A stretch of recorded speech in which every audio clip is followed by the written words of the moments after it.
Alors, on va essayer de raconter maintenant une histoire, tout un enchaînement de propriétés qui partent de l'existence du PGCD et d'une forme de construction, et jusqu'au ce qu'on appelle le théorème fondamental de l'arithmétique, TFA. Voilà. D'abord, et en passant par des résultats vraiment essentiels que l'on commentera un petit peu. Alors, d'abord, on avait pris un idéal, un autre idéal, ils sont tous sous cette forme, d'accord, engendrés par un élément, donc A et B. On fait la somme, et là, on obtient forcément un idéal, et donc un élément unique, si on le suppose positif. Et c'est le PGCD de A et B. Alors, quand on se rappelle que contenir, c'est diviser, et que l'on voit que ça, cet idéal, c'est le plus petit idéal qui contient à la fois A et B, et ben, on traduit tout ça et on obtient la chose suivante, donc qui va être la caractérisation du PGCD, c'est que si un entier divise A et un entier divise B, alors cet entier divise D. Alors, ça, c'est quelque chose qui n'est pas évident dans ce sens-là. Dans ce sens-là, étant donné que D divise A et B, eh ben, ça, ce sens est évident. Mais regardez ça, ça veut dire que quand on a un élément qui divise deux nombres, alors on peut se ramener, cette condition, cette restriction, nous ramène à un seul nombre, D. D'accord? Donc, voilà. Et s'il y avait n nombres par récurrence, hein, l'addition elle est associative, donc ici on a une opération de PGCD à plusieurs éléments qui va être associative. Bon, eh ben c'est pareil, vous avez delta qui va être divisé par n nombres, et ben vous pouvez vous ramener à partir de ces n nombres à qu'un seul, et donc vous avez un test beaucoup plus simple. Donc ici, c'est une simplification de la relation divise quand elle est en système. Voilà. Une autre caractérisation du PGCD, plus simple, disons que ça c'est une propriété du PGCD, sa grande force. Pour montrer qu'on a bien un PGCD, eh ben, c'est un diviseur qui est combinaison linéaire, Z linéaire. Voilà. Alors, pourquoi? On voit bien que si D est PGCD de AB, alors ce qu'on va avoir, c'est que A, qui est l'idéal engendré par A, qui est inclus dans cet idéal-là, est donc inclus là-dedans, donc D divise A, et de la même manière D divise B, donc ça, c'est pas un problème. Et comme D, il appartient à l'idéal engendré par D, donc à ça, ben forcément, il est de la forme UA plus VB, de toute façon, A plus B, c'est l'ensemble des éléments qui sont de cette forme-là. Donc dans ce sens-là, ça va. Dans l'autre sens, bah, si D divise A et B, et D divise et D se met sous la forme UA plus VB, bah, puisqu'il se met sous la forme UA plus VB, il est là-dedans. Et s'il est là-dedans, donc D est forcément un élément de ça. Maintenant, il faut montrer que c'est un générateur, c'est-à-dire il faut montrer que D divise tous les éléments qui sont de cette forme-là. Et bien oui, puisque D divise A et B, D divise tous les éléments qui sont sous cette forme-là.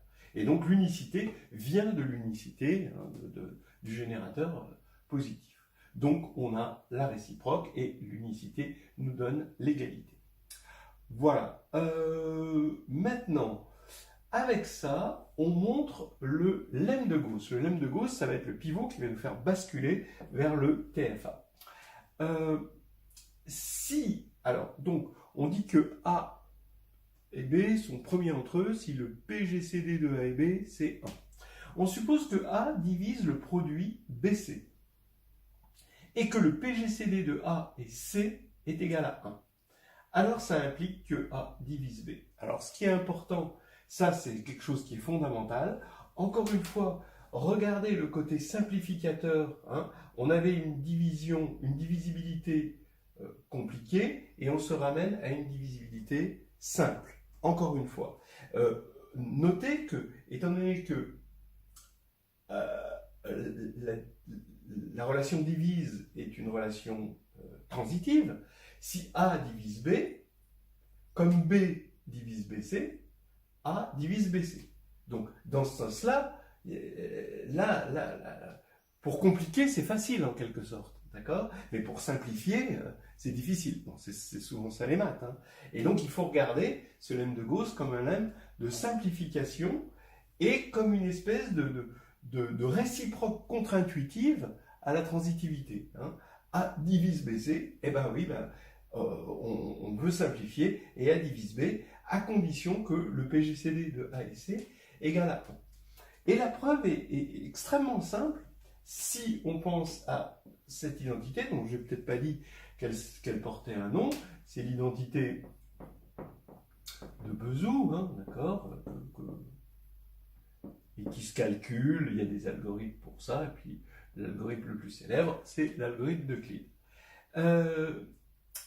qui permet de trouver U et V. Hein.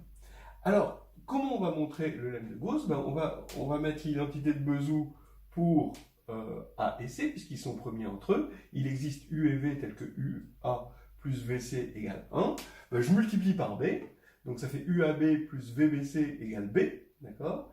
Maintenant, comme A divise BC, il va diviser ce membre-là. A divise évidemment AB, donc UAB même, il divise ce membre-là, donc il divise la somme et il divise B. Voilà, c'est le lemme de Gauss. Il sert tout le temps. Voilà. Ensuite, le lemme d'Euclide. En fait, le lemme d'Euclide, c'est presque équivalent au lemme de Gauss, vraiment avec très peu d'hypothèses sur l'anneau, date intègre ou des choses comme ça. Bon, on a un lemme de Gauss et un lemme d'Euclide qui sont équivalents. On prend P premier. Je vous rappelle que P premier, ça veut dire que il n'est divisible que par 1, disons plus ou moins 1, et lui-même, ou plus ou moins lui-même. Alors, P premier, si P divise AB, alors P divise A ou P divise B. Voilà. Bon, ça vient de quoi? Étant donné qu'il est divisible que par 1 ou lui-même, soit P divise un élément, hein, par exemple B, soit P divise B, soit P est premier avec B.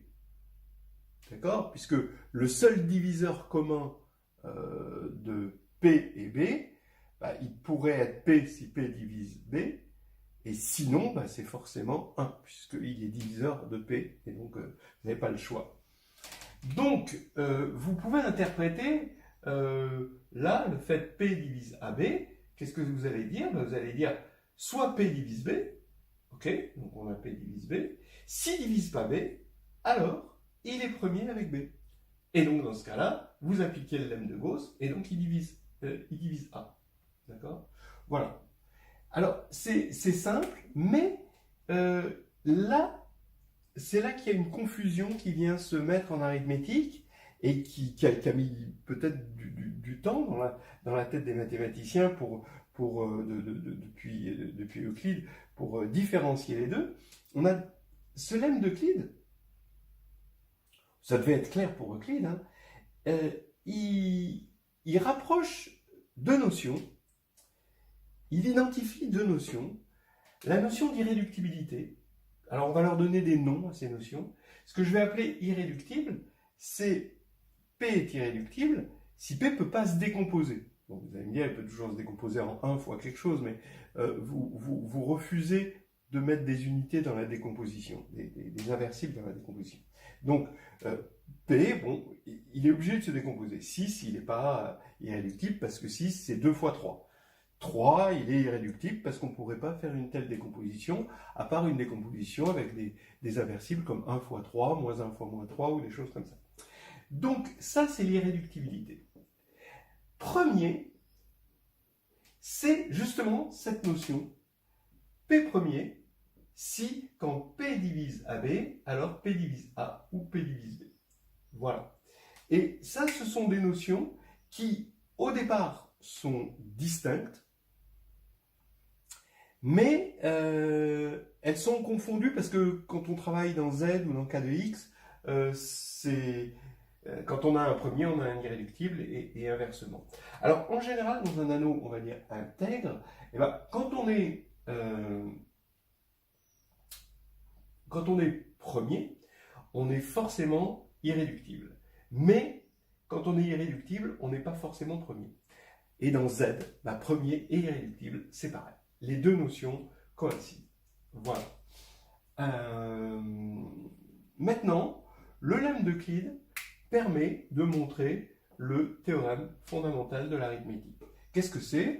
Bah, on prend un entier non nul, alors il peut se décomposer en plus ou moins, toujours les unités, et en premier, donc un produit de PI, NI, on a, bon, avec les PI premiers, hein, bien sûr, hein, premier, et alors, bon, l'existence est facile, mais l'unicité n'est pas tout à fait.